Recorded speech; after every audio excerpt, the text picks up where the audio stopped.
नमस्कार। आज हम आपको आईफोन 13 की अनबॉक्सिंग दिखाने जा रहे हैं। मैंने अभी आईफोन 13 परचेज़ किया था 256 GB, जो कि 24 तारीख को ब्लू डार्ट से मेरे को डिलीवर हुआ है। और ये जो कोरियर का पैकेज है कुछ इस प्रकार से दिखता है जैसे आप देख रहे हैं। और इसके अंदर जो है एक आईफोन का बॉक्स है जो कि एप्पल द्वारा पैकेज किया हुआ है, और साथ में इसके नीचे जो है 2 इनवॉइसेस होती है जिसके अंदर की आपका आईफोन का बिल होता है जो आपने एप्पल की वेबसाइट पे पेमेंट करी होती है उसका। तो इस बॉक्स को खोलने में मुझे काफ़ी मशक्क़त करनी पड़ी जैसे कि आप देख रहे हैं। और इस बॉक्स के अंदर अब आईफोन का बॉक्स है। और एक ख़ास बात यह है कि अब इस आईफोन के बॉक्स के ऊपर प्लास्टिक की पन्नी या जो उसकी पैकेजिंग पहले बाकी जैसे मोबाइल्स में आती वैसी नहीं आती है। और इसका सील का एक अलग सा तरीका है जिससे आप पता कर सकते हैं कि ये बॉक्स खुला है या नहीं, वो मैं आपको दिखा रहा हूँ। तो इसकी एक छोटी सी सील है, वो सील का जो है वो कवर है कागज़ का ही, जो कि बॉक्स के साथ जुड़ा होता है। एक ऊपर होती है और एक नीचे होती है, और इसके दोनों तरफ एक हरे रंग का जो है निशान बना होता है। अब ये जो है मैं आपके सामने आईफोन की अनबॉक्सिंग कर रहा हूँ। ये देखिए, ये रेड कलर का आईफोन है और इसके साथ जो है बॉक्स के अंदर आपको एक लाइटनिंग केबल मिलती है, और साथ में एक स्टिकर होता है और एक सिम निकालने का टूल होता है। तो आजकल जो है आईफोन 13 के साथ में चार्जर नहीं आता है। ये देखिए, ये एक स्टिकर है, आप चाहे तो इसको फ़ोन के पीछे लगा सकते हैं। और उसके अलावा जो है यहाँ पर आप जो देख रहे हैं वो ये पेपर्स हैं, और ये जो आप देख रहे हैं ये सिम इजेक्शन टूल है। और अब ये जो है आईफोन के ऊपर एक इन्होंने जो है वाइट कलर का पेपर कवर लगाया होता है, इसको आपने हटा देंगे और अब आपका आईफोन रेडी है। तो यहाँ पे एक चीज़ बता देता हूँ, आईफोन के ऊपर कोई स्क्रीन प्रोटेक्टर वगैरह कुछ नहीं आता है और इसको ज़रूरत भी नहीं है। ये बहुत ही मजबूत फ़ोन है, अगर गिर विर जाए तो इसकी स्क्रीन एकदम टूटती नहीं है, ना इसमें कोई ज़्यादा डैमेज होते हैं। अब मैं आपको आईफोन 13 के लेंस दिखा रहा हूँ, कैमरा लेंस, जो कि आप देख रहे हैं यहाँ डायगोनल शेप में है, थोड़े टेढ़े हैं, बिल्कुल ही अलग नया फीचर है। और इसके साथ ही आप देख रहे हैं इसके आसपास जो कैमरा लेंस के आसपास आप सर्कल बने हुए हैं, जो कि अगर आप मोबाइल को अगर थोड़ा सा भी टेढ़ा वगैरह करते तो देखिए कितना सुंदर लगता है, चमकते हैं दिन में भी और रात में भी, और एक अलग ही जो है फील नज़र आती है। आप इसको हाथ में पकड़ेंगे तो कोई भी व्यक्ति ये नोटिस करेगा कि हाँ, आपके पास आईफोन 13 है। और साथ ही आईफोन के साइड में सभी कोनों में दोनों ओर काली सी धारियाँ बनी हुई है जो इस आईफोन की खूबसूरती को और ज़्यादा बढ़ा देती हैं। अब हम यहाँ पर आईफोन को स्टार्ट कर रहे हैं पावर बटन दबा करके, और देखिए सबसे पहले जो है ये एप्पल का लोगो आता है इसके ऊपर, और उसके बाद ये शुरू हो जाएगा। और फिर अब हम इसका सेटअप करेंगे। यहाँ पे आप देख रहे हैं स्क्रीन पर हेलो और नमस्ते लिखा हुआ आता है, और अलग अलग भाषाओं में आपको वेलकम मैसेज आता है। तो सबसे पहले सबसे नीचे से आप इसको ऊपर स्लाइड कर लीजिए और यहाँ पर आप जो है भाषा चूज़ कर लीजिए इंग्लिश। उसके बाद आपको यहाँ पे आपकी कंट्री इंडिया सिलेक्ट करना है, और उसके बाद जो है ये क्विक स्टार्ट आ जाएगा। तो अगर आप पहले आईफोन से ही दूसरे आईफोन में डेटा ट्रांसफ़र करना चाहते हैं तो आप कोई दिक्कत नहीं है, आप आगे चले आए, नहीं तो आपको मैनुअली सेटअप करना पड़ेगा।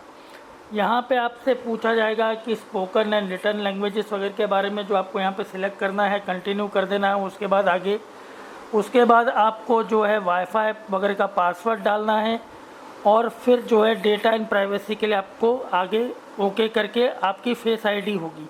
फेस आईडी में क्या है कि ये आपका अलग अलग तरीके से आपको फ़ोटो खींचने के लिए बोलेगा, आपको फ्रंट कैमरे से, ये आपके अलग अलग तरीके से आपको सर घुमाना पड़ेगा, और फिर ये आपकी फेस आईडी बन जाएगी। उसके बाद आपको इसके अंदर एक पासकोड डालना है जिसको कि आपको कभी भूलना नहीं है, आपको हमेशा याद रखना है। उसके बाद ये आपसे पूछेगा कि ऐप्स एंड डेटा में आपको कैसे ट्रांसफ़र करना है, तो आप आईफोन से मूव कर रहे हैं या एंड्रॉयड से। तो यहाँ पे हम एंड्रॉयड से मूव कर रहे थे, तो उसके लिए क्या करना पड़ेगा कि मेरे को एक जो है मूव टू iOS जो है वो एप्लीकेशन थी, उसको मैंने डाउनलोड कर लिया था मेरी एंड्रॉयड डिवाइस में। ये मूव टू iOS एप्लीकेशन थी, और फिर इन दोनों को जब मैंने ऑन किया और यहाँ वहाँ से फिर ये इससे कनेक्ट हो जाता है दोनों वाईफाई के द्वारा, और फिर आपको एक कोड जो है वो आईफोन से उस एंड्रॉयड डिवाइस के अंदर डालना पड़ता है, और ये वहाँ से आपका डेटा जो है, जिसमें कि मेन जो होता है वो आपके मैसेजेस और आपके जो कॉन्टैक्ट्स होते हैं वो सब इसके अंदर ट्रांसफ़र हो जाते हैं। नहीं तो आपको बहुत ज़्यादा दिक्कत होगी। और ये चीज़ आपको सेटअप करने के पहले ही आपको ये मूव टू iOS करके अपने जो एंड्रॉयड डिवाइस है उसके अंदर रखना पड़ेगा, क्योंकि बाद में अगर आप सेटअप करने के बाद आप कॉन्टैक्ट ट्रांसफ़र करना की कोशिश करेंगे तो ये नहीं हो पाएगा। अच्छा, एक और चीज़ है, जब आप यहाँ पे डेटा ट्रांसफ़र कर रहे होते हैं तो आपसे पूछता है कि आपको क्या क्या करना है, क्या आपको पुराने फ़ोटोज़ वीडियोज़ भी ट्रांसफ़र करने हैं। तो जितना आपको डेटा ट्रांसफ़र करना है उसके हिसाब से 1 मिनट 2 मिनट या 15 मिनट लगते हैं। और फिर देखिए, जैसे ये Redmi Note 7 Pro से मैंने इसमें जो है कॉन्टैक्ट्स ट्रांसफ़र किए थे, तो ये ट्रांसफ़र कंप्लीट हो चुका है हमारा। और जो आईफोन्स के जो है डेटा अभी हम लोग नहीं ट्रांसफ़र कर रहे हैं, तो ये एक और फ़ोन में से हमने यहाँ पे ट्रांसफ़र डेटा किया था, तो ये कंप्लीट हो चुका है। तो अब इसके बाद जो है आपका आगे का प्रोसेस होगा, आप आगे कंटिन्यू करके आप आगे बढ़ जाएंगे। और उसके बाद ये आपसे एप्पल आईडी पूछेगा, तो वो एप्पल आईडी आपको एंटर करनी है। फिर ये आपसे एप्पल आईडी एंटर करने के बाद जो है आपके फ़ोन पे एक टेक्स्ट मैसेज आएगा, तो आपको वो फ़ोन जो है उसका वो टेक्स्ट मैसेज आपको इसमें डालना है। और ध्यान रहे कि आप सिम को पहले इसके अंदर ना डालें, हो सके तो वो सिम अभी पहले दूसरे फ़ोन में रहने दीजिएगा। और उसके बाद जो है अब आपको पूछेगा कि अपने आईफोन को आप अप टू डेट रखिए, तो यस करके, कई बार कुछ होता है तो वो एप्लीकेशंस डाउनलोड करता है। लोकेशन सर्विसेज को हमेशा आप जो है अलाउ कर दीजिएगा, कभी भी इसको मना ना करें, ये आईफोन के लिए बहुत ज़रूरी होता है। iCloud की चेन को भी आप ओके करके कंटिन्यू कर दीजिएगा। ये सब बाद में नहीं सेटअप करना है आपको। यहाँ पर जो है जितने भी परमिशंस आईफोन मांगे वो सारी परमिशंस ओके करते हुए जो है वो ऐप्स को आप वो परमिशन देते जाएं, तो यही आपके आईफोन की सिक्योरिटी के लिए सबसे बेहतर होगा। तो यहाँ पे iCloud की चेन को भी आप ओके कर दीजिए, ठीक है। अब इसके बाद हम आगे बढ़ते जा रहे हैं। अब यहाँ पे सबसे इम्पॉर्टेंट है सीरी का सेटअप। इसमें आपको सीरी को सेटअप करना होता है। सीरी दरअसल गूगल असिस्टेंट की तरह है, लेकिन उससे काफ़ी एडवांस होता है। तो यहाँ पे वो आपको बोलेंगे कि आप हे सीरी बोलिए फ़ोन में, और उसके बाद जब आप सही तरीके से वो बोल देंगे तो फिर आपको कई और सेंटेंसेस बोलने के लिए कहेंगे, जैसे how is the weather today वगैरह।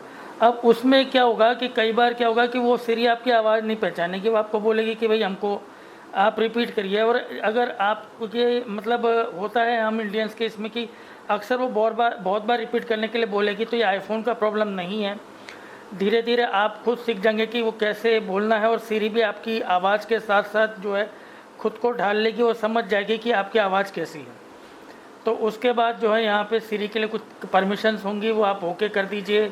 स्क्रीन टाइम वगैरह सब कंटिन्यू कर दीजिए, और इसको आप ओके कर दीजिए। कहीं पे भी आप रोकिएगा मत। ये एक बहुत ही अच्छा खासा फुल प्रूफ फ़ोन है। वो एनालिटिक्स वगैरह जब जो कुछ भी होगा उसके लिए आप हाँ कर दीजिए। ऐप एनालिटिक्स वगैरह सारा जो है वो अप्रूव कर दीजिए। और इसमें अब यहाँ पे आपको थीम जैसा चाहिए, लाइट चाहिए, डार्क चाहिए, वैसा आप रख दीजिए। मैंने अभी लाइट थीम रखा हुआ है। तो इसको आप रखने के बाद अब आपका आईफोन यहाँ पर शुरू हो जाएगा, यूज़ करने लायक हो जाएगा। आप चाहें तो एक आध दो बार मतलब कुछ ऐप्स वगैरह देखने के बाद जो है अब आप इसके अंदर सिम डाल करके इसको सेटअप भी कर सकते हैं। और ये सेटअप आप सिम डालने के बाद भी कर सकते हैं, पहले भी कर सकते हैं। ये देखिए कुछ ऐसा दिखता है आईफोन 13, बहुत ही बढ़िया है। अब मैं जो है आपको इसके कैमरे के अंदर लेकर के चलता हूँ। छोटे सा 2-4 चीज़ें बताऊँगा जो खाली आईफोन 13 में है, बाकियों में नहीं है, मतलब जो मेन आईफोन 13 की बात है। तो एक तो ये है कि इसके अंदर फ़ोटोग्राफिक स्टाइल है। अब ये फ़ोटोग्राफिक स्टाइल क्या है कि इसके अंदर आप जैसे ये फ़ोटोज़ दे रखे हैं तो आप इनको अलग अलग तरीके से पीछे कैसे बैकग्राउंड दिखता है उसको अपने हिसाब से सेट कर सकते हैं। अच्छा, 1 सेकंड, ठीक है। अब धवल परी की ओर देख, रुक गया, देखते रहे, वापस इधर देख धवल। तो अभी आपने जो क्लिप देखी वो आईफोन के सिनेमैटिक वीडियो की क्लिप है, जिसमें मेरा लड़का जैसे ही पीछे देखता है तो अब पीछे का जो बैकग्राउंड पहले ब्लर था अब वो करेक्ट हो जाता है, और जैसे ही वो आगे देख रहा है तो पीछे का बैकग्राउंड अब ब्लर हो जाता है और आगे का जो बैकग्राउंड है मतलब मेरा लड़का जो है वो फोकस में आ जाता है। तो ये सिनेमैटिक वीडियो का कमाल है जो कि अब सिर्फ आईफोन 13 में ही अवेलेबल है। आशा करता हूँ ये रिव्यू आपको पसंद आया होगा, और अब मेरे इस चैनल पे आप आईफोन 13 को यूज़ करने संबंधित और भी कई सारे वीडियोज़ मैं आप लोगों के लिए अपलोड करता रहूँगा। Thank you.